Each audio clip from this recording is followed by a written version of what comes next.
Friends, Israel Iran related గా issues గురించి recent times లో మీరు వింటూనే వచ్చి ఉంటారు. దాని తీవ్రత రోజు రోజుకి ఒక్కొక్క మెట్టు పెరుగుతుందే కానీ ఒక్క మెట్టు కూడా ఇప్పటి వరకు దిగలేదు. కాబట్టి ఈ ఇష్యూ రిలేటెడ్ గా very important information as a personal finance stock market related గా ఉంటున్న మన ఛానల్లో ఇలాంటి ఇన్ఫర్మేషన్ మాట్లాడడానికి ఒకటికి 2 సార్లు నేను ఆలోచిస్తాను. కానీ ఇప్పుడు ఈ ఇష్యూ అనేది కొంత ఎలివేట్ అవుతూ హ్యాండ్స్ దాటి వెళ్తే ఏ సినారియోస్ ఎలా కలగడానికి పాసిబిలిటీ ఉంటుంది విత్ రెస్పెక్ట్ టు ఎండ్ లో మనం మార్కెట్ ప్రాస్పెక్ట్ లో కూడా దీన్ని ముందు అర్థం చేసి పెట్టుకున్నాం అనుకోండి, జరుగుతున్న ఎంటైర్ సినారియో మనకి ఇంకొక వ్యూ లో కనిపిస్తుంది. ఎందుకంటే ఇక్కడ ముగ్గురు ఉన్నారు, ఇజ్రాయిల్, ఇరాన్ అండ్ మూడవ వాళ్ళు యుఎస్. ఒక్కొక్కరి యాంగిల్ నుంచి ఈ మొత్తం ఇష్యూని మీరు చూసారంటే అంటే ఎవరి దగ్గర ఎలాంటి డిఫెన్స్ సిస్టమ్స్ ఉన్నాయి కంట్రోల్ అవ్వడానికి, ఎవరికి ఎలాంటి ఎడ్జ్ ఉందనేది మీకు అర్థమైందంటే దెన్ మీకు ఏవైతే హెడ్ లైన్స్ కనిపిస్తున్నాయో ఇజ్రాయిల్, ఇరాన్, యుఎస్ వార్ అని, ఆ మొత్తాన్ని మీరు చూసే యాంగిలే మారిపోతుంది. అండ్ ఎప్పుడు ఇన్వెస్ట్మెంట్స్ చేయాలి అండ్ ఎప్పుడు మనం కామ్ గా ఉండాలి, ఇంకా మార్కెట్ పడ్డానికి ఛాన్స్ ఉందనే ఒక క్లారిటీ మీకు ఎప్పుడు వస్తుందంటే ఇప్పుడు మనం మాట్లాడుకోబోతున్న ఎంటైర్ డేటా మీకు అర్థమవుతున్నప్పుడు కొంత జాగ్రత్తగా గమనించండి. బికాస్ ఒక జియో పొలిటికల్ కాన్ఫ్లిక్ట్ అంటే మాట్లాడుకోవడానికి 2-3 గంటల టాపిక్ ఉంటుంది. బట్ ఏదైతే మన మార్కెట్స్ అండ్ ఈ ఎంటైర్ ఇంపార్టెంట్ టాపిక్ ని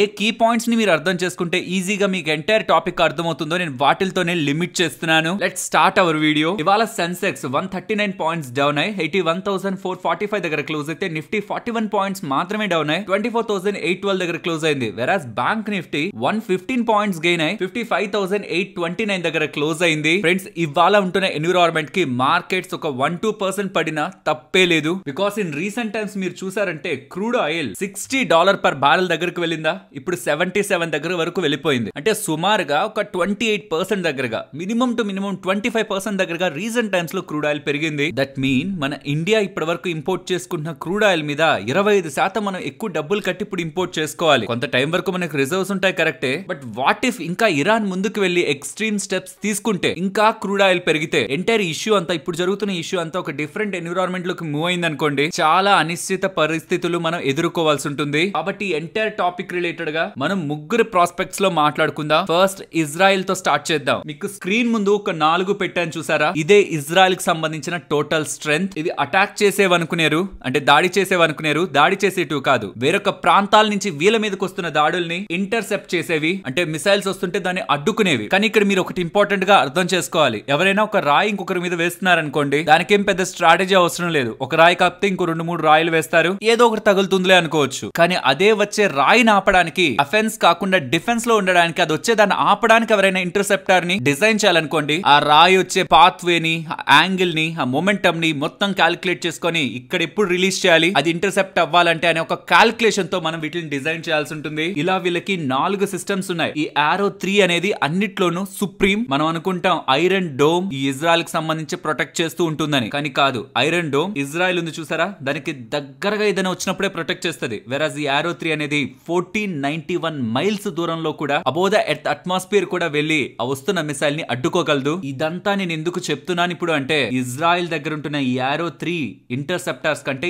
ఇరాన్ దగ్గర మిసైల్స్ ఎక్కువగా ఉన్నాయి. అసలు ఇజ్రాయెల్ దగ్గర ఇవన్నీ ఉన్నాయి అది ఎవ్వరికీ తెలియదు, ఎవ్వరికి చెప్పరు కూడా. ఎందుకంటే అవి ఎన్ని ఉన్నాయో తెలిసిపోతే ఇరాన్ వాళ్ళు దానికి తగినన్ని మిసైల్స్ వేసేసి ఇజ్రాయెల్ ని లేకుండా చేసేస్తారు. సో ఇజ్రాయెల్ ఏంటంటే తన దగ్గర అన్లిమిటెడ్ ఆరో 3 ఇంటర్సెప్టర్స్ ఉంటాయనేలా మనకి ప్రొజెక్ట్ చేస్తూ ఉంటుంది. బట్ రీసెంట్ గా ఉంటున్న యుఎస్ మీడియా కథనాల ప్రకారం వాళ్ళ దగ్గర రీసెంట్ టైమ్స్ లో ఆల్మోస్ట్ 300కి పైగా మిసైల్స్ వదిలింది ఇరాన్. అందులో మెజారిటీ 90% దగ్గరగా ఇంటర్సెప్ట్ చేసింది ఈ ఆరో 3 ని. దానికి వాడేయడం కారణంగా చాలా తక్కువ ఇంటర్సెప్టర్స్ వాళ్ళ దగ్గర ఉన్నాయని, దానికి రీసెంట్ టైమ్స్ లో కూడా యుఎస్ వాళ్ళు వీళ్ళకి సహాయాన్ని అందిస్తున్నారని. కానీ యుఎస్ డాక్యుమెంట్ లో కూడా మనకు అర్థమవుతున్నది, రీసెంట్ టైమ్స్ లో వాళ్ళు ఏం పెద్దగా ప్రొక్యూర్ చేసుకోలేదు ఈ టైప్ ఆఫ్ డిఫెన్స్ సిస్టమ్స్ ని. ఆల్మోస్ట్ 605 దగ్గరగా మాత్రమే వాళ్ళ దగ్గర ఉన్నాయి. సో వాళ్ళ దగ్గర ఉంటున్నవి కూడా ఎక్కువ కాలం ఆగవు. కాబట్టి యాజ్ సూన్ యాజ్ పాసిబుల్ ఇది ఎండ్ చేయాలని చూస్తారు. ఇజ్రాయెల్ వాళ్ళు చూస్తారు, యుఎస్ వాళ్ళు ప్రయత్నిస్తారు. ఎందుకంటే ఇది ఒక 3-4 నెలలు జరుగుతూ ఇరాన్ వాళ్ళు మిసైల్స్ ని వేస్తూ ఇజ్రాయెల్ దాన్ని ఆపుతూ వెళ్లే అంత పవర్ వాళ్ళ దగ్గర లేదు. ఏముంది, రాత్రికి రాత్రి క్రియేట్ చేసుకోవచ్చు కదా ఈ ఆరో 3 ఇంటర్సెప్టర్స్. అంటే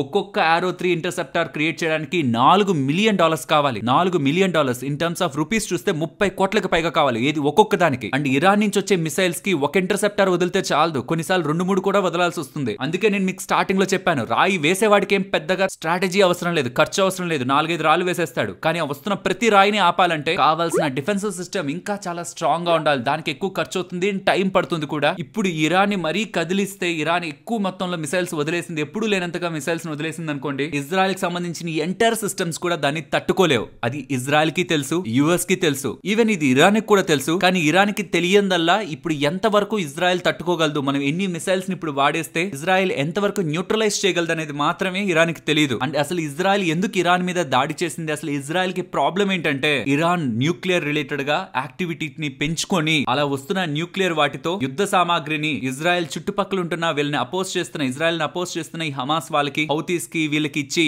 ఇజ్రాయెల్ మీద దాడి చేయించే ప్రయత్నం ఇరాన్ చేయబోతుందని ఇజ్రాయెల్ వాళ్ళు ఆ థ్రెట్ వచ్చినప్పుడు మేము ఎలాగో దాన్ని తట్టుకోలేం, దానికి ముందే మేము ఇరాన్ మీద అటాక్ చేసి ఆ మొత్తం కంప్లీట్ అవ్వకముందే ఆ న్యూక్లియర్ యాక్టివిటీ కంప్లీట్ అవ్వకముందే మమ్మల్ని మేము రక్షించుకోవడానికి దాడి చేసామని ఇజ్రాయెల్ వాళ్ళు చెప్తున్నారు. సో ఇజ్రాయెల్ ఎందుకు దాడి చేసింది ఇరాన్ మీద, అండ్ ఒకవేళ ఇరాన్ తిరిగి దాడి చేస్తే ఇజ్రాయెల్ ఎంతవరకు తట్టుకోగలదు, ఇజ్రాయెల్ దగ్గర ఉన్న డిఫెన్స్ సిస్టమ్ ఏంటి, అందులో ఏది ఇంపార్టెంట్, అందులో తయారు చేయడానికి ఎంత ఖర్చు అవుతుంది అండ్ దాని ఒక లిమిటెడ్ అవైలబిలిటీ గురించి మనం మాట్లాడుకున్నాం కదా. ఇప్పుడు యుఎస్ గురించి మాట్లాడుకుందాం. యుఎస్ ఎప్పటి నుంచో ఇజ్రాయెల్ ని సపోర్ట్ చేస్తూ వస్తుంది. వాళ్ళిద్దరికి జాయింట్ గా చాలా ఆపరేషన్స్ జరిగాయి, చాలా వాటిలో వాళ్ళిద్దరూ కలిసి పనిచేస్తారు. So at any cost Israel తరపునే యుఎస్ ఉంటుంది కాబట్టి ఇరాన్ రిలేటెడ్ గా ఉంటున్న న్యూక్లియర్ యాక్టివిటీని ఆపాలని కూడా, ఒకవేళ అది ముందుకు వెళ్తే ఇజ్రాయెల్ డ్యామేజ్ అయితే వాళ్ళిద్దరు ఒక రిలేషన్ కూడా ఇంపాక్ట్ అవుతుందని యుఎస్ కూడా చాలా ప్రెషర్ ఇరాన్ మీద పెట్టి ఈ న్యూక్లియర్ డీల్ ని ఆపడానికి ప్రయత్నించి సఫలం అవ్వలేదు కదా. మరి ఫైనల్ గా ఇప్పుడు యుఎస్ చేతుల్లో ఇప్పటి వరకు ఆఫ్ఘనిస్తాన్ మీద మాత్రమే వాడారు 2017లో, బట్ దాని తర్వాత ఇప్పుడు అది ఇరాన్ లో వాడడానికి ఉంటున్న ఈ GBU-57AB ని కానీ ఇక గత్యంతరం లేక యుఎస్ వాళ్ళు కానీ ఇరాన్ మీద కానీ వాడితే లిటరలీ ఇక యుఎస్ వార్ లో దిగినట్టే. ఏంటి స్పెషల్, మిగతా ఏ దేశం దగ్గర లేదా ఇది ఈ సామాగ్రి, యుద్ధ సామాగ్రి అంటే? ఇది నేను పలకట్లేదు నోడుతో, ఎందుకంటే ఏదైనా యూట్యూబ్ లో హైలైట్ అవుతుందని మీకు స్క్రీన్ మీద కనిపిస్తూ ఉంటుంది. ఇది ఏ దేశం దగ్గర లేదు. ఇన్ఫాక్ట్ ఇజ్రాయెల్ కూడా చాలా సార్లు అడిగింది యుఎస్ ని, ఇది మాకు ఇవ్వండి ఇవ్వండి అని. ఇది ఇవ్వలేదు. ఈ ఒక్కటే ఇస్తే సరిపోదు, దీన్ని క్యారీ చేయడానికి ఫ్లైట్ కూడా B2 స్పిరిట్ జెట్ ఉంటుంది, అది మాత్రమే ఇది క్యారీ చేయగలుగుతుంది. సో ఇస్తే ఈ GBU-57AB ని అండ్ ఆ జెట్ ని కలిపి ఇస్తే అప్పుడు ఇజ్రాయెల్ వాళ్ళు ఇరాన్ మీద యుద్ధం చేయగలరు. ఈ ఒక్కదానికి ఉంటున్న స్పెషాలిటీ ఏంటంటే ఇది ఒక పేల్డ్ పదార్థం కదా, ఇది పేలే ముందు 61 మీటర్ల లోపలికి వెళ్తుంది. ఏదైతే న్యూక్లియర్ స్థావరాలను ఇప్పుడు ఇజ్రాయెల్ అటాక్ చేయాలనుకుంటుందో అది ఏం నేల మీద ఉండవు, లోపల, అది కూడా కొండకి సైడ్ లో భూమి లోపల యాక్టివిటీ ఉంటుంది. అక్కడికి వెళ్లి హిట్ చేయాలంటే దీని ఒక్కదానికి మాత్రమే సాధ్యం. కాబట్టి ఇజ్రాయెల్ చాలా సార్లు అడిగింది కానీ యుఎస్ ఎప్పుడు చేతికి ఇవ్వలేదు. ఇప్పుడు యుఎస్ అన్కండిషనల్ గా సరెండర్ అయిపోండి. లాస్ట్ గా చెప్తున్నాను, సుప్రీం లీడర్ ఎక్కడ దాక్కున్నాడు కూడా మాకు తెలుసు, కానీ మేము వాళ్ళని చంపాం. ఇమీడియట్ గా చెప్తున్నాను, న్యూక్లియర్ యాక్టివిటీని ఆపండి, లేదంటే మీరు చాలా మందిని బలి తీసుకోవాల్సి ఉంటుంది మీ ప్రజల్ని అని ఏదైతే వార్నింగ్ యుఎస్ నుంచి వస్తుందో మరి ఇప్పుడు దాన్ని వాడుతారా? అల్టిమేట్ గా ఇజ్రాయెల్ కూడా కావాల్సింది ఇదే. యుఎస్ ఒక మాట చెప్పాలి ఇరాన్ తో, ఇరాన్ ఒప్పుకోకూడదు, దాంతో యుఎస్ కి కోపం రావాలి. దీని అదునుగా చూసి యుఎస్ ఇజ్రాయెల్ కలిపి ఒకవేళ ఇరాన్ ని కానీ అటాక్ చేశాయనుకోండి, ఖచ్చితంగా ఇరాన్ ని ఓడించడం జరుగుతుంది. బట్ అదంతా సింపుల్ కాదు, ఇక్కడ యుఎస్ కూడా నష్టపోతుంది. అది ఎలా నష్టపోతుంది అనేది ఇరాన్ టాపిక్ లో మాట్లాడుకుందాం. బట్ ఫైనలీ ఈ 13,000 కేజీల ఈ పేలుడు పదార్థం మాత్రమే ఇరాన్ భయపడుతున్న ఓన్లీ అంశం యుఎస్ నుంచి. ఇదొక్కటే వాళ్ళ న్యూక్లియర్ యాక్టివిటీ మొత్తాన్ని కూడా ఆపగలదు. అండ్ వాళ్ళ సుప్రీం లీడర్ కూడా ఇవాళ స్టేట్మెంట్స్ అయితే చేశారు, ఈ ఇజ్రాయెల్ వాళ్ళని వదిలిపెట్టే సమస్య లేదని, చాలా స్ట్రాంగ్ గా రెస్పాన్స్ ఉంటుందని, ఇంకొంత టైంలో వాళ్ళ నేషనల్ టెలివిజన్ లో బ్రాడ్కాస్ట్ ఉంటుందని ఇలా స్టేట్మెంట్స్ కనిపిస్తున్నాయి. ఇజ్రాయెల్ కి ఇరాన్ కి ఎప్పటి నుంచో గొడవ ఉంది. దీని మీద నాకు తెలిసినంత వరకు మీరు చాలా సార్లు డేటా వినేసి ఉంటారు, నేను దాన్ని మళ్ళీ తీసుకురావట్లేదు. వాళ్ళిద్దరూ ఎప్పటి నుంచో గొడవ పడుతూనే ఉన్నారు. అది చాలా చాలా యుద్ధాలకి కూడా దారితీసింది. వాటన్నిటిని మనం పక్కన పెడితే ఇజ్రాయెల్ కి ఇరాన్ అంతం కావాలి, అలాగే ఇరాన్ కూడా ఇజ్రాయెల్ అంతం కావాలి. యుఎస్ కి ఇరాన్ అంతమేం అవసరం లేదు, న్యూక్లియర్ యాక్టివిటీ చేసి ఇజ్రాయెల్ ని అంతం చేయకుండా ఉంటే చాలు. బికాస్ యుఎస్ ఇరాన్ మీద యుద్ధానికి వెళ్తే ఇరాన్ ఏం చేయగలదో యుఎస్ కి కూడా బాగా తెలుసు. ఇప్పుడు దాని గురించి మాట్లాడుకుందాం. ఇక్కడ నుంచి చాలా డేస్ బ్యాక్ ఇరాన్ తో యుద్ధం స్టార్ట్ అనే ఒక పాయింట్ నుంచి మీకు స్ట్రైట్ ఆఫ్ హార్మోజ్ రిలేటెడ్ గా మల్టిపుల్ టైమ్స్ చెప్పాను కదా, మళ్ళీ ఇంకొకసారి చెప్తున్నాను. ఒకవేళ వాళ్ళ స్టెప్ తీసుకొని ఆ స్ట్రైట్ ఆఫ్ హార్మోజ్ ని, ఇదిగోండి ఇక్కడ ఒక చిన్న పాసేజ్ లా ఉంది కదా, దాన్ని కానీ వాళ్ళు బ్లాక్ చేయాలని చూస్తే ఈ చిన్న పాసేజ్ ని ఇక్కడ మీకు మెన్షన్ చేస్తున్న ఈ లైన్ లో డ్రా చేసిందా, దీన్ని ఒకవేళ వాళ్ళు బ్లాక్ చేస్తే majority of crude oil, sea ద్వారా వెళ్తున్న క్రూడ్ ఆయిల్ ఫ్రమ్ కువైట్ కానీ, సౌదీ కానీ, యుఏఈ కానీ, ఖతార్ కానీ ఆగడం జరుగుతుంది. దాంతో క్రూడ్ ఆయిల్ ధరలు అమాంతం పెరుగుతాయి. ఇది గతంలో చాలా సార్లు మాట్లాడుకుంటూనే వస్తున్నా. ఇది చేస్తారా చేయరా అనేది పక్కన పెడితే, ఒకవేళ యుఎస్ కానీ ఇరాన్ మీద దాడి చేసిందంటే ఇప్పటి వరకు ఇరాన్ ఇజ్రాయెల్ మీదే దాడి చేస్తుంది మిసైల్స్ తో, కానీ యుఎస్ కి 19 స్థావరాలు ఉన్నాయి, మిలిటరీ స్థావరాలు ఉన్నాయి. వెస్ట్ ఏషియాలో ఆల్మోస్ట్ 50,000కి పైగా సోల్జర్స్ ఉన్నారు, యుఎస్ కి సంబంధించిన సోల్జర్స్ ఉన్నారు మల్టిపుల్ రీజియన్స్ లో. ఈ వెస్ట్ ఏషియాలో వాళ్ళందరినీ కూడా టార్గెట్ చేయగలిగే పవర్ ఇరాన్ దగ్గర ఉంటుంది. సో ఇజ్రాయెల్ ని కాపాడాలని యుఎస్ తనకు సంబంధించిన 50,000 మంది సైనికుల్ని ఇరాన్ చేతుల్లో అలా వదిలేస్తుందా? యుద్ధానికే వెళ్లి ఇరాన్ పీక మీదకి వచ్చింది అనుకోండి, దాంట్లో యుఎస్ ఉందని తెలిస్తే ఖచ్చితంగా యుఎస్ కి సంబంధించిన మిలిటరీ స్థావరాలపై దాడి జరుగుతుంది కదా. 50,000 మంది సైనికులను అలా ఇజ్రాయెల్ కోసం ఎంత ప్రేమ ఉన్నా ఇజ్రాయెల్ కోసం యుఎస్ యుఎస్ బలిగా పెడుతుందనేది మెయిన్ క్వశ్చన్. ఇవన్నీ ఎందుకు చెప్తున్నానంటే ఎవరెవరు ఒక్కొక్క అడుగు ముందుకు వేయడానికి వెనక్కి వేయడానికి రీజన్స్ ఏంటో మీకు అర్థమైతే మనకొక క్లారిటీ వస్తుంది. ఎందుకు ఇజ్రాయెల్ కి సపోర్ట్ గా యుఎస్ కలిసి ఎందుకు ఇరాన్ మీదకు దాడి చేయదు, ఎందుకు ఇజ్రాయెల్ ఈ దాడిని సంవత్సరం రోజుల పాటు కూడా కంటిన్యూ చేసుకుంటూ వెళ్ళలేదు. కాబట్టి ఇజ్రాయెల్ ఏదో రకంగా యుఎస్ ని మిగతా వాళ్ళని కూడగట్టుకొని ఇమీడియట్ గా ఎక్కువ డేస్ కూడా టైం తీసుకోకుండా ఇరాన్ మీదకి ఎందుకు వెళ్లాలని చూస్తుంది, డిలే ఎందుకు చేయట్లేదు. అలా ప్రతి ఒక్క దానికి మన దగ్గర రీజన్ తెలిస్తే ఈ ఎంటైర్ టాపిక్ రిలేటెడ్ గా రోజు వస్తున్న అప్డేట్స్ ని మనం చూసే ప్రాస్పెక్టే మారిపోతుంది. అండ్ యుఎస్ ఇరాన్ మీదకి దాడి చేసిందంటే వాళ్ళ 50,000 సైనికులు, 19 military bases, straight of Hormuz ఇవే కాదు మిగిలిన అరబ్ నేషన్స్ కూడా ఎంతో కొంత ప్రెషర్ ట్రంప్ సైడ్ పెట్టి వాళ్ళ ఇరాన్ ని ప్రొటెక్ట్ చేసుకుందామనే ప్రయత్నిస్తాయి. ఇవన్నీ కూడా యుఎస్ కి క్లియర్ గా తెలుసు కాబట్టి అంత ఈజీగా ముందుకు వచ్చి నేను యుద్ధం చేస్తాను అని చెప్పట్లేదు. ఇజ్రాయెల్ కి తోడుగా కేవలం ఇజ్రాయెల్ మాత్రమే ఒంటరి పోరాటం ఇప్పటి వరకు చేస్తుంది. కానీ వన్స్ యుఎస్ కానీ వచ్చి జాయిన్ అయిందంటే మాత్రం బీ ప్రిపేర్. మార్కెట్ లో ఖచ్చితంగా మీరు ఒక బిగ్ వాలటిలిటీని చూస్తారు. ఇజ్రాయెల్ కి ఇరాన్ కి మధ్యలో ఉంటున్న ఈ టెన్షన్స్ యుఎస్ కానీ వచ్చి యాడ్ అయిందంటే చాలా డైమెన్షన్స్ ని తీసుకుంటాయి. ఇంకా ఫర్దర్ డీటెయిల్స్ అండ్ డీప్ గా వెళ్ళట్లేదు కానీ యుఎస్ వచ్చి యాడ్ అయిందంటే రష్యా ఏ సైడ్ తీసుకుంటుంది అనేది కూడా ఇంపార్టెంట్. ఎందుకంటే ఇప్పుడు ఏ న్యూక్లియర్ స్థావరాలని అటాక్ చేయడానికి ఆ పెద్ద పేలుడు పదార్థం కావాలన్నానో దాన్ని ప్రొటెక్ట్ చేస్తున్నది రష్యన్ ఫోర్సెస్ కూడా. సో ఫైనలీ ఇజ్రాయెల్ అయితే ఎంతో కాలం ఇలా ఇరాన్ నుంచి వస్తున్న మల్టిపుల్ మిసైల్స్ ని ఇంటర్సెప్ట్ చేసుకుంటూ నెలలు ఈ వార్ ని కంటిన్యూ చేయలేదు ఇరాన్ తో. కాబట్టి ఇన్ఫాక్ట్ వాళ్ళంతా టైం తీసుకోకుండా యుఎస్ ని ఏదో రకంగా కన్విన్స్ చేసి ఇరాన్ రిలేటెడ్ ఉంటున్న న్యూక్లియర్ యాక్టివిటీని ఆపాలని ప్రయత్నిస్తారు. ఇన్ఫాక్ట్ వాళ్ళకి ఆపడం కాదు కావాల్సింది, ఎంటైర్ అది సమూలంగా నాశనం అయిపోతా. కానీ ఇజ్రాయెల్ కి మనశ్శాంతి ఉండదని క్లియర్ గా మనకు అర్థమవుతుంది. కాబట్టి ఇక్కడ ఎయిదర్ జరిగితే ఇజ్రాయెల్ ఇరాన్ చూసుకోండి అని చెప్పి యుఎస్ పక్కకు వెళ్ళిపోవాలి. అలా కానీ వెళ్ళిపోయిందంటే డామేజ్ ఖచ్చితంగా ఇజ్రాయెల్ కే ఉంటుంది. లేదు ఇజ్రాయెల్ కి డామేజ్ ఉంటే ఫర్దర్ గా ఏదో ఒక రోజు యుఎస్ కి కూడా డామేజ్ ఉంటుందని యుఎస్ భావిస్తే ఇజ్రాయెల్ యుఎస్ కలిసి ఇరాన్ మీదకి వెళ్తే ఇది వర్స్ట్ కేస్ సినారియో. ఆ పాయింట్ లో ఇరాన్ కూడా ప్రతిఘటించి ఇరాన్ కూడా పెద్ద మొత్తంలో మిసైల్స్ ని యుఎస్ స్థావరాల మీద, మిలిటరీ బేసెస్ మీద, వాళ్ళ ఆర్మీ మీద, వెస్ట్ ఏషియాలో ఉంటున్న ఎంటైర్ యుఎస్ బేసెస్ మీద ఉపయోగించి ఇజ్రాయెల్ మీద కూడా ఉపయోగించి ఫుల్ స్కేల్ లో ఇరాన్ కూడా ముందుకు వెళ్ళిందంటే ఇది వర్స్ట్ కేస్ సినారియో ఇప్పుడు నేను చెప్పిందంతా. లేదంటే మూడో ఆప్షన్ ఇరాన్ ఎందుకు వచ్చిన తలనొప్పి, ఇజ్రాయెల్ యుఎస్ కలిసి మనల్ని కార్నర్ చేస్తున్నారు అండ్ మిడిల్ ఈస్టర్న్ కంట్రీస్ దగ్గర నుంచి కూడా అంత స్ట్రాంగ్ సపోర్ట్, మరి బయటకు వచ్చి వాళ్ళని ఏమైనా టచ్ చేశారంటే మేమంతా ఉన్నామని ఇలా స్ట్రాంగ్ సపోర్ట్ కూడా దొరకట్లేదు. కాబట్టి అన్నెసరిగా దీన్ని మనం పెంచుకోవడం ఎందుకని ఇరాన్ ఒక్క స్టెప్ వెనక్కి తగ్గితే సరే న్యూక్లియర్ యాక్టివిటీని మేము ఆపేస్తాం, ఈ కండిషన్స్ కు ఒప్పుకుంటాం అనేలా వాళ్ళ ఒక్క స్టెప్ వెనక్కి తగ్గితే దెన్ అది బిగ్గెస్ట్ పాజిటివ్. బట్ ఏం జరుగుతుంది, ఏవేవి నెక్స్ట్ పాన్ అవుట్ అవుతాయి, ఏ స్కేల్లో వెళ్తుంది అనేది అయితే అర్థం కావట్లేదు. రోజు రోజుకి పరిస్థితి అయితే చేయి దాటి వెళ్తున్నట్లే కనిపిస్తుంది. బట్ నా ఒక ఇంటర్నల్ ఒపీనియన్ ఏంటంటే పరిస్థితులు అలానే కనిపిస్తాయి. ఎందుకంటే ఏ దేశం కూడా నేను వీక్ గా ఉన్నానని చెప్పాలనుకోదు. అది ఇజ్రాయెల్ కానీ, యుఎస్ కానీ, ఇరాన్ కానీ ప్రతి ఒక్కరు నెక్స్ట్ ఏంటో చూపిస్తాననేలానే చెప్తారు. బట్ ఓవర్ నైట్ లో ఎస్ ఓకే శాంతియుతంగా వెళ్దాం, ఇలా అన్ని ఎందుకులే అని చెప్పి ఒక్క స్టేట్మెంట్ తో మారిపోద్దు. ఒక్క స్టేట్మెంట్ తో మొత్తం టర్న్ తీసేసుకుంటారు. నేను ఆ టర్న్ తీసుకుంటారని ఒక మెంటాలిటీతోనే ఈ మొత్తం ఈవెంట్ ని చూస్తున్నాను. ఒకవేళ టర్న్ తీసుకోకుండా ఇది కానీ ముందుకు వెళ్తే మాత్రం ఆబ్వియస్లీ క్రూడ్ ఆయిల్ ఆకాశాన్ని అంటుతుంది. గ్లోబల్ మార్కెట్స్ అన్ని కూడా షార్ప్ డిప్ తీసుకుంటాయి. కాబట్టి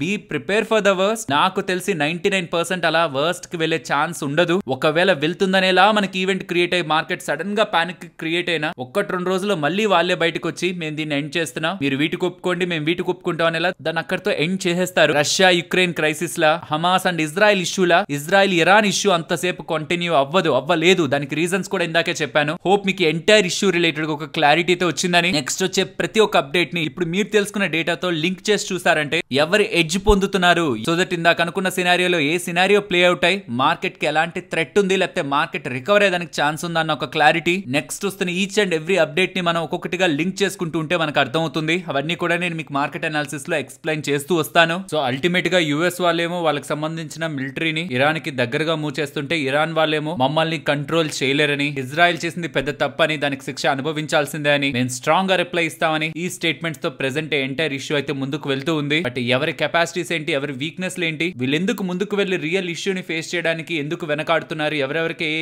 థ్రెట్స్ ఉన్నాయన్నది కూడా ఇందాక మాట్లాడుకున్నాం. కాబట్టి ఇప్పటికే మీకు అర్థమై ఉండాలి ఇదంతా ఈజీ కాదని, ఇంత ఈజీగా సాల్వ్ అయ్యే థింగ్ కాదని. సో కాబట్టి ప్రపంచం అంతా వెయిట్ చేస్తుంది. ఎంటైర్ సినారియో ఎక్కువ కాలం కొనసాగదు. బట్ కొనసాగినంతలో ఎవరు వెనక్కి తగ్గుతారు, ఎవరిక్కడ సరెండర్ అవుతారు అనేది మనం చూడాలి. ఇజ్రాయెలా, ఇరానా, ఏం జరగడానికి పాసిబిలిటీ ఉంటుందన్న మీ ఒపీనియన్ ని కామెంట్ సెక్షన్ లో చెప్పండి. ఎవరు తగ్గకపోతే మాత్రం ఇందాక వర్స్ట్ జరుగుతుంది అనుకున్నామా, దాంట్లో మార్కెట్ పానిక్ అవ్వడానికి ఛాన్స్ ఉంటుంది. దానికి మనం ప్రిపేర్డ్ గా ఉండాలి. అండ్ నిన్న ఎఫ్ఐఎస్ అండ్ డిఐఎస్ ఇద్దరు కూడా బై సైడే కనిపించారు. బట్ ఇక్కడ నిన్న స్పెషల్ కండిషన్స్ ఉన్నాయి కదా, చాలా బ్లాక్ డీల్స్ ఉన్నాయి ఉన్నాయి కదా, దాని కారణంగా కనిపించిన నెంబర్ అది. పర్టికులర్ గా డిఐఎస్ దగ్గర నుంచి వచ్చిందంటే క్లియర్లీ బ్లాక్ డీల్స్ లో వీళ్ళు చేస్తున్న బయింగ్ అనమాట. దానికి తర్వాత దానికి ముందు ఉంటున్న బ్లాక్ డీల్స్ లో ఎక్కువగా మ్యూచువల్ ఫండ్స్ పార్టిసిపేట్ చేశారు. అండ్ ఎఫ్ఐఎస్ ఒక షార్ట్స్ 79% దగ్గరగా ప్రెసెంట్ మార్కెట్ లో కంటిన్యూ చేస్తున్నారు. అండ్ ఇవాళ నైట్ మనకి ఫెడ్ మీటింగ్ ఒక అవుట్కమ్ ఉంటుంది. ప్రెసెంట్ జరుగుతున్న వార్ సినారియోస్ అండ్ ట్రంప్ చేస్తున్న స్టేట్మెంట్స్ ట్రేడ్ వార్ రిలేటెడ్ గా ఇన్ఫ్లేషన్ అలానే పెంచుతుంది కాబట్టి ఖచ్చితంగా వడ్డీ రేట్ల గురించి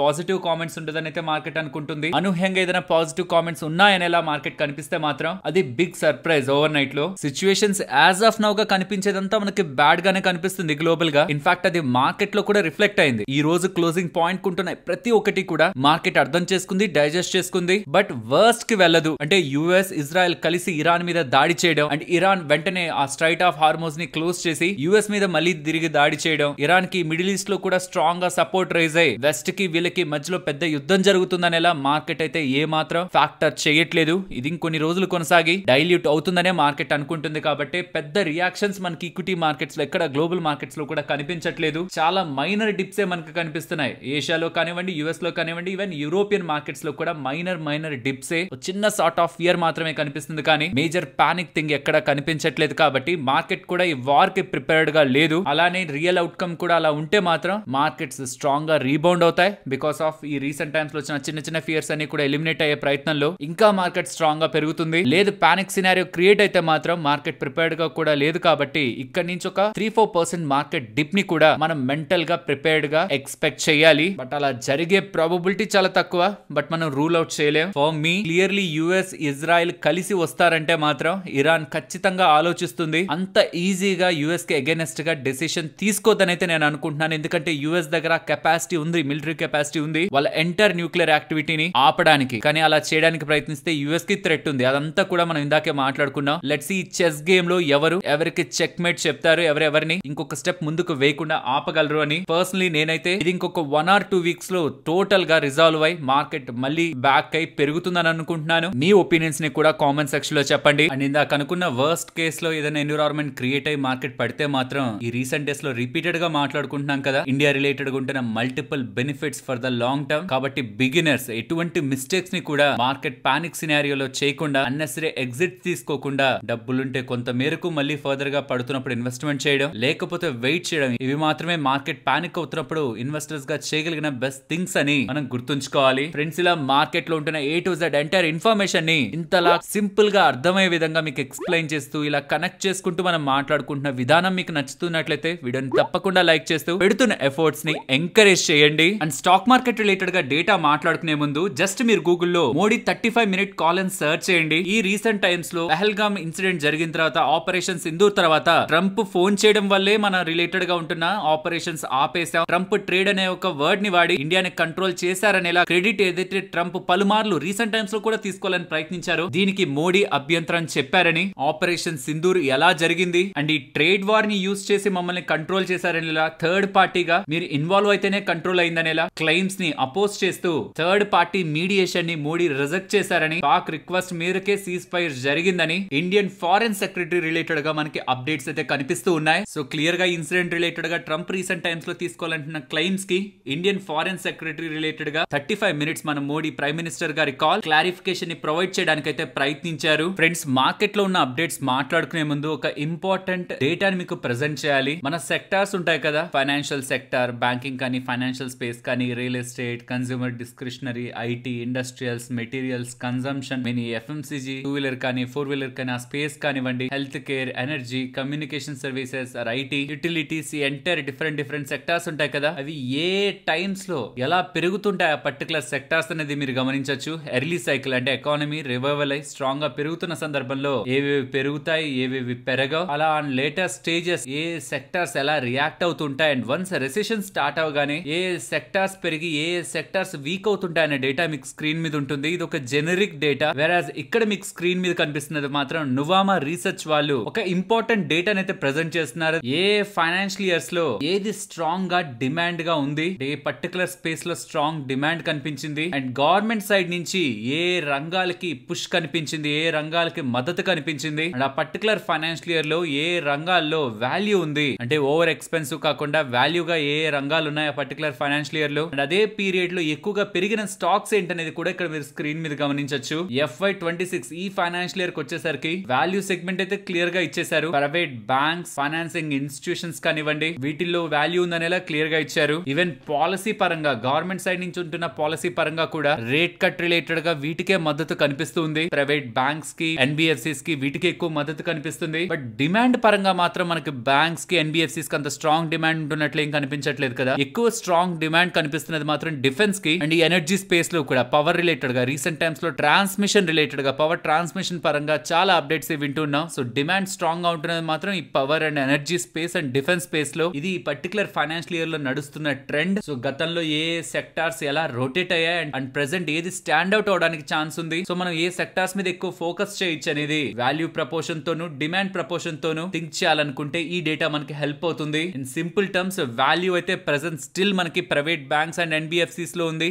డిమాండ్ మాత్రం పవర్, డిఫెన్స్ లోనే మనకి స్ట్రాంగ్ గా కనిపిస్తుంది. మీ అభిప్రాయాలని కూడా చెప్పండి. వాల్యూ స్పేస్ లో ఏ సెక్టార్స్ ఉన్నాయనుకుంటున్నారు అండ్ డిమాండ్ లో ఏ sectors or companies strong business ని కమింగ్ టైమ్స్ లో చేస్తాయని మీరు అనుకుంటున్నారు అనేది. లేదంటే ఇది మీకు మన వాట్సాప్ ఛానల్లో ఇలా డౌన్లోడ్ కి ఇస్తున్నాను. ఇంకొంత హయ్యర్ క్వాలిటీగా డౌన్లోడ్ చేసుకోవాలనుకుంటున్న వాళ్ళు ఆ ఛానల్స్ నుంచి డైరెక్ట్ గా సేవ్ చేసుకోవచ్చు. ఛానల్ కి వెళ్ళి జాయిన్ అవ్వడానికి కావాల్సిన లింక్ డిస్క్రిప్షన్ కామెంట్ సెక్షన్ లో ఉంటుంది. ఇఫ్ ఇన్ కేస్ మీరు ఇంకే ఇతర సోషల్ మీడియా ప్లాట్ఫామ్ లో అయినా మన ఛానల్ పేరు టైప్ చేస్తే బోల్డ్ ఛానల్స్ కనిపిస్తుంటే మన లోగోని పెట్టుకొని గుర్తుంచుకోండి. ఏ ఛానల్ అయితే మిమ్మల్ని డబ్బులు అడుగుతారో, ఏ ఛానల్ అయితే టిప్స్ అని ఉంటుందో అవన్నీ కూడా మనవి కాదు, వి ఫేక్. మన ఛానల్ కి సంబంధించిన అఫీషియల్ లింక్స్ అన్ని కూడా మీకు డిస్క్రిప్షన్ కామెంట్ సెక్షన్ లో ఉంటాయి. ఒకటికి 2 సార్లు చెక్ చేసుకోండి. మేము ఎక్కడా కూడా ఏ పరంగాను పెయిడ్ సర్వీసెస్ ని రన్ చెయ్యం. అలా ఉంటుందంటే అది ఫేక్ అని గుర్తుంచాలి. నెక్స్ట్ ఫాస్ట్ ట్రాక్ రిలేటెడ్ గా కొత్త రూల్స్ అయితే వస్తున్నాయి. ఆగస్టు 15 నుంచి కొత్తగా యాన్యువల్ పాస్ అయితే గవర్నమెంట్ ఆఫ్ ఇండియా రిలీజ్ చేయబోతుందని. 3,000 రూపాయలు ప్రతి సంవత్సరానికి కట్టి యాన్యువల్ పాస్ ని తీసుకుంటే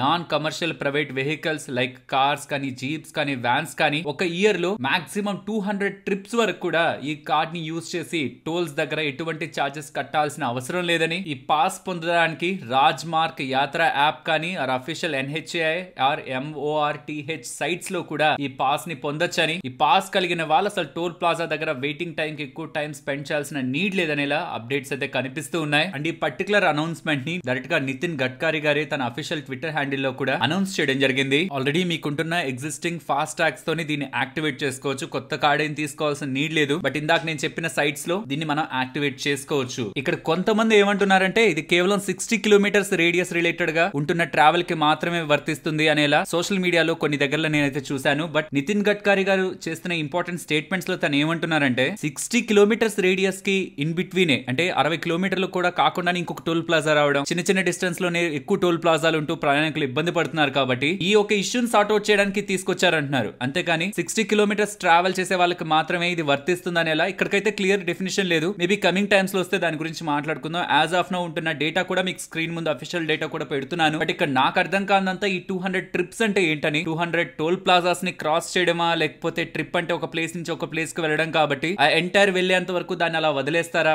దీని రిలేటెడ్ గా క్లారిటీ వచ్చి ఉండాలి. 200 ట్రిప్స్ అని మీరేమనుకుంటున్నారు? 200 ట్రిప్స్ అంటే 200 టోల్ ప్లాజాస్ అనుకుంటున్నారా, లేకపోతే ఒక పర్టికులర్ ఏరియా మొత్తం కూడా ట్రావెల్ చేస్తుంటే ఎన్ని టోల్ ప్లాజాస్ వెళ్తున్నా అది కౌంట్ అవ్వదు అనుకుంటున్నారా? దీని మీద మీకుంటున్న ఒపీనియన్ ని వీలైతే షేర్ చేయండి. ఫ్రెండ్స్, ఇలా న్యూస్ అప్డేట్స్ ని అనాలిసిస్ చేస్తూ ఇలాంటి కంటెంట్ మీ ముందుకు తీసుకురావడానికి మేము టీం పెడుతున్న ఎఫర్ట్స్ మీకు వాల్యుబుల్ గా అనిపిస్తూ ఉంటే వీడియోని తప్పకుండా లైక్ చేయండి. నెక్స్ట్ ఇవాళ మీరు గమనిస్తే IKS 9% దగ్గరగా పడిందా, ఈవెన్ మోబిక్విక్ కూడా 9-10% దగ్గరగా పడిందా? రీజన్ నేను మీకు రీసెంట్ టైమ్స్ లో షేర్ చేస్తున్న ఇమేజ్ లోనే ఉంటుంది. వీళ్ళ 6 months IPO lock in complete అవుతుంది. పెద్ద మొత్తంలో షేర్స్ ఈ రెండు కంపెనీస్ రిలేటెడ్ గా 18వ తేదీ అంటే ఇవాళ లాక్ ఇన్ నుంచి బయటకు వస్తూ ఉండడం, ఎవరైనా ఇన్వెస్టర్స్ ఈ పర్టికులర్ కంపెనీలో నుంచి ఎగ్జిట్ అవ్వాలనుకుంటే వాళ్ళకి ఆపర్చునిటీ దొరుకుతుంది. కాబట్టి ఈ షేర్స్ లో మనకి వోలటాలిటీ అయితే కనిపించింది. తర్వాత 26th June, 27th June and 30 June చాలా స్టాక్స్ కి సంబంధించిన లాక్ ఇన్స్ అయితే కంప్లీట్ అవుతున్నాయి. వీలైతే ఇది ఒక స్క్రీన్ షాట్ తీసుకొని ఉంచండి. ఇదని కాదు, రీసెంట్ టైమ్స్ లో లిస్ట్ అయిన చాలా IPOs కూడా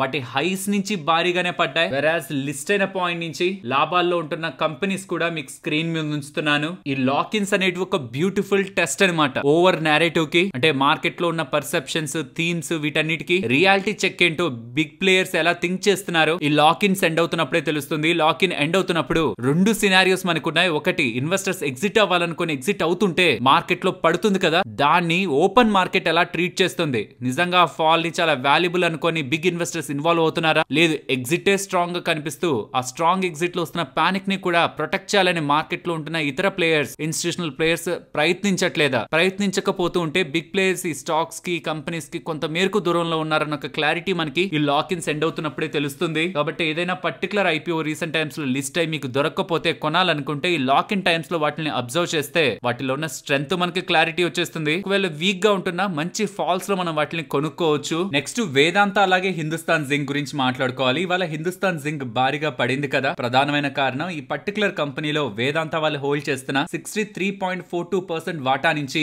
1.6% దగ్గరగా వాటాని బ్లాక్ డీల్ లో సెల్ చేశారని, దీని ద్వారా 3018 కోట్ల దగ్గరగా డబ్బులు రేస్ చేశారని, నిన్నటి క్లోజింగ్ ప్రైస్ తో 7% డిస్కౌంట్ ని పెట్టి 452 రూపీస్ 50 పైస్ పర్ షేర్ లెక్కన ఫ్లోర్ ప్రైస్ పెట్టి ఈ బ్లాక్ డీల్ ఎగ్జిక్యూట్ చేస్తూ ఉండడం స్టాక్ పడ్డానికి ప్రధానమైన కారణం. నెక్స్ట్ భారత్ ఫోర్జ్ గురించి మాట్లాడుకోవాలి. భారత్ ఫోర్జ్ వాళ్ళు ఫ్రాన్స్ కి సంబంధించిన టుర్గిస్ గిలియాడ్ వాళ్ళతో అక్కడ ఉంటున్న ఈ ఏరోస్పేస్ అండ్ డిఫెన్స్ కంపెనీతో ఎంఓఈని కుదుర్చుకొని లోకల్ గా మన ఇండియన్ ఆర్మ్డ్ ఫోర్సెస్ కోసం డ్రోన్స్ ని మ్యానుఫ్యాక్చర్ చేయనున్నారని, enhanced surveillance and strike capabilities ని కలిగి ఉన్న ఇక్కడ మీకు స్క్రీన్ మీద కనిపిస్తున్న ఈ ఆర్క్ డ్రోన్స్ ని వీళ్ళు తయారు చేయబోతున్నారని ఫ్రాన్స్ కంపెనీతో కలిసి భారత్ ఫోర్జ్ వాళ్ళైతే అప్డేట్ చేస్తున్నారు. ఈ డిఫెన్స్ స్పేస్ లో భారత్ ఫోర్జ్ వాళ్ళు ఫర్దర్ గా స్ట్రెంథెన్ అవుతున్నట్లు మనకు అర్థమవుతుంది. నెక్స్ట్ పాలీక్యాబ్ వీళ్ళకి బిఎస్ఎన్ఎల్ భారత్ నెట్ ఆర్డర్ లో భాగంగా 6447 కోట్ల విలువ చేసే ఆర్డర్ లభించిందని, కర్ణాటక, గోవా, పుదుచ్చేరిలో బిఎస్ఎన్ఎల్ భారత్ నెట్ ప్యాకేజ్ 4 లో భాగంగా వీళ్ళకి ఆర్డర్ లభిస్తున్నట్టు, 3 year construction and 10 year maintenance related గా వీళ్ళ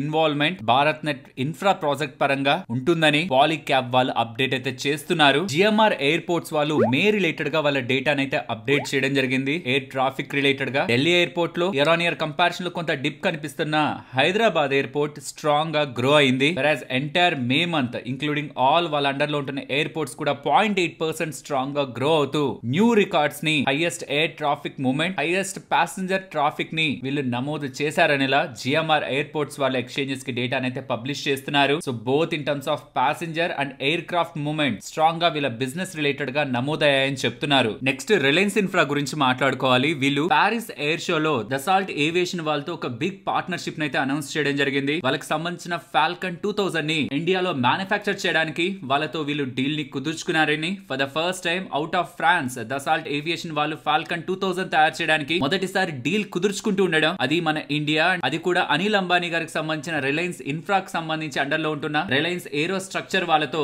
డీల్ ని కుదుర్చుకుంటూ ఉండడం ఫర్దర్ గా అనిల్ అంబానీకి సంబంధించిన బిజినెస్ రిలేటెడ్ గా మార్కెట్ లో కాన్ఫిడెన్స్ అయితే పెంచుతూ ఉంది. ఇది వీళ్ళ నాగ్పూర్ ఫెసిలిటీలో మ్యానుఫ్యాక్చర్ అవుతుందనేలా రిలయన్స్ ఇన్ఫ్రా వాళ్ళు చెప్తున్నారు. అండ్ ఈవెన్ వేదాంత వాళ్ళు 7 రూపీస్ పర్ షేర్ డివిడెండ్ ని కూడా ప్రకటించారు. దీనికి రికార్డ్ డేట్ జూన్ 24 అని చెప్తున్నారు. అంటే జూన్ 24 నాటికి ఎవరి డిమాట్ అకౌంట్ లో అయితే వేదాంత షేర్స్ ఉంటాయో వాళ్ళకి డివిడెండ్ రావడానికి ఎలిజిబిలిటీ ఉంటుంది. నెక్స్ట్ ఉగ్రో క్యాపిటల్ ఉంది కదా, ఎన్బిఎఫ్సి కంపెనీ, వీళ్ళు ప్రొఫెక్టస్ క్యాపిటల్ ప్రైవేట్ లిమిటెడ్ అనే ఈ కంపెనీని 1400 crore ఆల్ క్యాష్ డీలో కొనుక్కుంటున్నట్టు, దీంతో ఈ మైక్రో స్మాల్ మీడియం ఎంటర్ప్రైజెస్ కి అప్పులు ఇచ్చే ఒక సెగ్మెంట్ లో వీళ్ళు ఇంకా ఫర్దర్ స్ట్రాంగ్ ప్లేయర్ గా గ్రో అవుతారని, వీళ్ళ ఇంక్రిమెంటల్ ప్రాఫిటబిలిటీ ఇంప్రూవ్ అవుతుందని, ఆర్ఓఏ కూడా 0.6 to 0.7% ఇంప్రూవ్ అవుతుందని ఉగ్రో క్యాపిటల్ ఒక ఫౌండర్ అండ్ ఎండి అయిన సచిందర్ నాథ్ గారు అయితే అప్డేట్ చేశారు. ఎందుకంటే ఇప్పుడు వీళ్ళు కొంటున్న ప్రొఫెక్టస్ క్యాపిటల్ అనే కంపెనీ ఆల్మోస్ట్ 3468 crores ఏఈఎం ని మేనేజ్ చేస్తూ ఉంది. దానికి 28 బ్రాంచెస్ ఉన్నాయి. కాబట్టి ఉగ్రో ఒక ఏఈఎం కూడా 29% ఇంప్రూవ్ అవుతూ ఎంఎస్ఎంఈ లెండింగ్ స్పేస్ లో వీళ్ళొక స్ట్రాంగ్ లీడర్ గా ఎవాల్వ్ అవుతారనేలా అప్డేట్ అయితే చేస్తున్నారు. నెక్స్ట్ డీమార్ట్ వాళ్ళు ఉత్తరప్రదేశ్ లో ఆగ్రా ఉంది కదా, అక్కడ రతన్ మాల్ లో ఒక కొత్త స్టోర్ ఓపెన్ చేశారనేలా చెప్తున్నారు. బట్ ఇలా ఒక స్టోర్ ఓపెన్ చేస్తున్నారంటే కాదు స్టాక్ ఇంతలా పెరిగింది. దీన్ని డీటెయిల్డ్ గా మంగళం మాలు అనే సిఎన్బిసి యాంకర్ ఎలా అనాలిసిస్ చేశారో చూడండి. ఇది యూపీలో ఓపెన్ అవ్వబోతున్న ఫస్ట్ స్టోర్. అంటే వాళ్ళకు ఒక కొత్త స్టేట్ లోకే ఎంటర్ అవుతున్నట్లు కదా. ఒక స్టేట్ లోకి ఫస్ట్ ఎంటర్ అయ్యి తర్వాత స్లోగా అక్కడ ఎక్స్పాండ్ అవుతారు. ఇండియాకి సంబంధించిన మోస్ట్ పాపులర్ స్టేట్ అది, ఎక్కువ జనాభా కలిగిన రాష్ట్రం. ఇలా లాస్ట్ టైం వాళ్ళు కొత్త స్టేట్ లోకి ఎంటర్ అయింది FY17 లో పంజాబ్ లో. డీమార్ట్ వాళ్ళ స్ట్రాటజీ అంతా కూడా చాలా టైం వెయిట్ చేస్తారు ప్రాపర్ స్టడీకి, తర్వాత వెంటనే ఎక్స్పాన్షన్ లోకి వెళ్తారు. కాబట్టి తన ఒపీనియన్ ప్రకారం కమింగ్ టైమ్స్ లో మోర్ ఓపెనింగ్స్ యూపీలో ఉంటాయి, గ్రోత్ స్ట్రాంగ్ గా యూపీ నుంచి వీళ్ళకి వస్తుందని అభిప్రాయపడుతూ స్టేట్మెంట్స్ కనిపిస్తూ ఉండడం ఉండడం, ఈవెన్ ఒక్క స్టోర్ ఓపెన్ చేసిన స్టాక్ ఇంతలా పెరిగింది. ఆప్టిమస్ ఇన్ఫ్రా ఉంది కదా, వీళ్ళు 1+1 అనే కంపెనీ ఉంటుంది కదా, మొబైల్ మ్యానుఫ్యాక్చరర్, వాళ్ళకి సంబంధించిన ప్రీమియం ఐఓటీ డివైజెస్ ని ఇండియాలో లోకల్ గా మ్యానుఫ్యాక్చర్ చేయడానికి వీళ్ళ సబ్సిడరీ ద్వారా ఆప్టిమస్ ఎలక్ట్రానిక్స్ ద్వారా డీల్ ని కుదుర్చుకున్నారని ఎక్స్చేంజెస్ కి చెప్తుండడమే స్టాక్ ఇవాళ ఇంతలా స్ట్రాంగ్ గా పెరగడానికి ప్రధానమైన కారణం. నెక్స్ట్ బిగ్ షాపింగ్ అయితే కనిపిస్తూ ఉంది. ఎక్కడంటే స్టాక్స్ లోనే ప్రమోటర్స్ అమ్ముతున్నారు, ప్రైవేట్ ఈక్విటీ ప్లేయర్స్ అమ్ముతున్నారు, బట్ కొంటున్నది మోస్ట్లీ మ్యూచువల్ ఫండ్స్. నిన్నందుకే FIDI డేటాలో కూడా DIS దగ్గర నుంచి అంత పెద్ద నెంబర్ మనకు కనిపించింది. విశాల్ మెగా మార్ట్ కి సంబంధించి 10,000 కోట్లకు సంబంధించిన వాటాని ప్రమోటర్స్ అమ్మారా. కొన్నది ఎవరో చూడండి, Kotak mutual fund, Nomura, SBI mutual fund, ఇలా ఇన్స్టిట్యూషనల్ ప్లేయర్స్ మోస్ట్లీ 50% కంటే ఎక్కువగా వాటాని కొన్నారు. అలాగే విశాల్ మెగా మార్ట్ ని FTSE global mid cap index లోకి ఇంక్లూడ్ చేయడానికి ప్రయత్నిస్తున్నారని, అలా కానీ జరిగితే $115 మిలియన్ దగ్గరగా ఇన్ఫ్లోస్ వీళ్ళ దాంట్లోకి వచ్చే ఛాన్స్ ఉంటుందని, అది కూడా June 20 యాజ్ పర్ నోవామా వాళ్ళ ఎస్టిమేట్స్ ప్రకారం పెద్ద మొత్తంలో ఫండ్స్ వీళ్ళ దాంట్లో ఫ్లో అయ్యే అవకాశం ఉంటుందని. దీంతో పాటు MSCI ఇంక్లూజన్ కూడా ఆగస్ట్ 2025 లో అప్డేట్ అవుతుంది కదా, అందులో కూడా వీళ్ళు ఒక స్ట్రాంగ్ కంటెండర్ అని. అక్కడ కానీ ఫైనల్ అయితే అక్కడ ఇంకొక $225 మిలియన్ దగ్గరగా ఇన్ఫ్లో ఉంటుందని. టోటల్ గా చూస్తే $340 million inflow FTSE and MSCI కారణంగా ఉండడానికి ఛాన్స్ ఉంటుందనేలా నోవామా వాళ్ళు విశాల్ మెగా మార్ట్ పరంగా అప్డేట్స్ చేశారు. సో ఈ పర్టికులర్ స్టాక్ రిలేటెడ్ గా ఇన్వెస్టర్స్ June 20 అలాగే ఆగస్ట్ లో రిలీజ్ అవబోతున్న MSCI ఇంక్లూజన్ డేటాని ఫోకస్ చేయాలి. అలా కానీ విశాల్ మెగా మార్ట్ పేరు కనిపించిందంటే మాత్రం అది డెఫినెట్లీ గుడ్ న్యూస్. అలాగే Parag Parikh flexi cap mutual fund ఉందా, వాళ్ళు జైడస్ వెల్నెస్ లో వాటాని కొంటున్నట్లు కూడా కనిపిస్తుంది. 879 కోట్లు పెట్టి $1,900 పర్ షేర్ లెక్కన జైడస్ వెల్నెస్ లో పరాగ్ పరిక్ వాళ్ళు వాటాని కొంటున్నారనేసరికి స్టాక్ ఇవాళ స్ట్రాంగ్ గా పెరిగింది. నెక్స్ట్ ఇవాళ వారే ఎనర్జీ స్టాక్ ఎక్కువగా పడింది కదా, దీనికి ప్రధానమైన కారణం US లో ఈ సోలార్ రిలేటెడ్ గా ఉంటున్న ట్యాక్స్ క్రెడిట్ ని గ్రాడ్యువల్ గా ఫేజ్ అవుట్ చేస్తారు, గ్రాడ్యువల్ గా తీసేస్తారు బై 2028 నాటికని గతంలోనే ఉన్న అప్డేట్ ఉంది కదా, దాన్ని సెనెట్ ప్రపోజ్ చేస్తుందనేలా. ఇది ట్రంప్ చెప్పిందే, కొత్తగా ఇప్పుడు సెనెట్ ఏం చెప్తున్నది కాదు. దాని ఫర్దర్ గా సెనెట్ వర్షన్ లో స్టేట్మెంట్స్ గా మార్కెట్ వింటూ ఉండడం నిన్న అక్కడ ఉంటున్న సోలార్ స్టాక్స్ లో 20-30% దగ్గరగా కూడా ఒకేసారి మనకి ఫాల్ అయితే కనిపించింది. అదే ప్రధానమైన కారణం వారే ఎనర్జీస్ పడ్డానికి. ఇన్ఫాక్ట్ ఇదే మీరు ఈ CNBC రిలేటెడ్ ఉంటున్న ఆర్టికల్ లో కూడా గమనించొచ్చు. గతంలో ఏం జరిగిందంటే లార్జ్ స్కేల్ సోలార్ ప్రాజెక్ట్స్ ఉంటాయి కదా, వాటికి ఇన్సెంటివ్స్ ఇచ్చారు, not only solar wind related గా కూడా. బట్ ట్రంప్ ప్రభుత్వం వచ్చిన తర్వాత వన్ బిగ్ బ్యూటిఫుల్ బిల్ అనే పేరుతో చాలా వాటికి ఇన్సెంటివ్స్ ని కట్ చేశారు. అందులో వీటికి కూడా సోలార్ విండ్ ప్రాజెక్ట్స్ కూడా ఇన్సెంటివ్స్ ని కట్ చేస్తూ డెసిషన్స్ తీసుకుంటున్నారనేలా ట్రంప్ ఆల్రెడీ చెప్పారు. ఇప్పుడు సెనెట్ కూడా అదే ఒపీనియన్ తో ఉంది. ఇది ముందుకు వెళ్ళబోతుందనేలా అప్డేట్స్ నిన్న మార్కెట్స్ లోకి వస్తూ ఉండడం US లో ఉంటున్న మెజారిటీ ఆఫ్ సోలార్ స్టాక్స్ లో ఫాల్ కనిపించింది. అది ఇండియాకి సంబంధించి US లో ఎక్కువగా సోలార్ రిలేటెడ్ గా బిజినెస్ చేస్తున్న లిస్టెడ్ ప్లేయర్ వారే ఎనర్జీస్ కాబట్టి అది వారే ఎనర్జీస్ రిలేటెడ్ గా కూడా ఇవాళ ఇంపాక్ట్ అయితే చూపించింది. బట్ ఇంకొకసారి రిమైండ్ చేస్తున్నాను, ఇది ఆల్రెడీ ట్రంప్ చెప్పినప్పుడు కూడా స్టాక్ రియాక్ట్ అయింది. కొత్తగా ఇప్పుడు ఏది వస్తున్న డిసిషన్ కాదు, ఇంకొకసారి అదే మాట వింటూ ఉండడం స్టాక్ రియాక్ట్ అయింది. బట్ ఇంకొకసారి అలాంటి మాటలే వస్తుంటే పెద్దగా రియాక్ట్ అవ్వకపోవచ్చు. మరొక ఇంట్రెస్టింగ్ వీడియోతో మళ్ళీ మీ ముందుకు వస్తాను. అంతవరకు టేక్ కేర్, జై హింద్.